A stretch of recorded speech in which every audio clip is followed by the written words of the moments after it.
1993, binumba ang katedral ng Davao City, yung simbahan.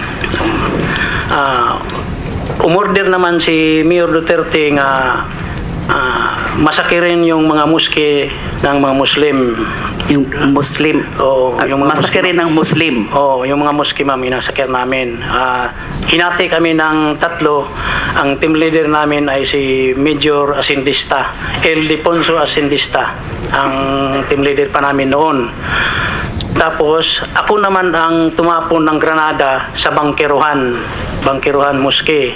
Yung sa Maakwari, ang si Arthur Las Cañas naman ang bumanat doon sa mosque naman.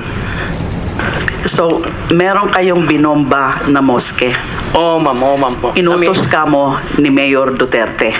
Inutos. Pag sinabi niyo pong Mayor Duterte, yung dati hong mayor Mayor ng Davao. Umakyat siya sa opisina namin, kinausap si Major Asindista nga masakiron yung mga moske. So, moske, Muslim? Moske, ma'am, yung Muslim. Moske po, lugar yun? Simbahan, ma'am, simbahan. Meron ho bang namatay dyan sa pagbomba nyo ng moske na yan? Nagka-timing lang, ma'am, walang tao, walang simba. Ayun.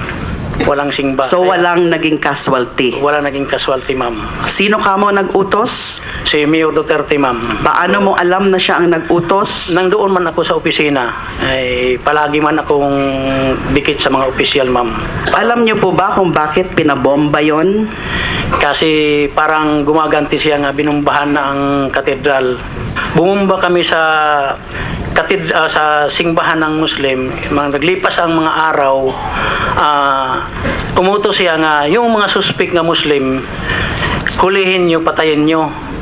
So, ang kuha naman namin, ma'am, inaabangan namin yung mga Muslim doon. Pinagdudukot namin, pinagpapatay namin, linilibing namin sa Maakwari. Kung may-ari ni Bing Laod, SPO4 Bin Laod, ang may-ari ng lupa. Yan talaga ang libingan namin, ma'am.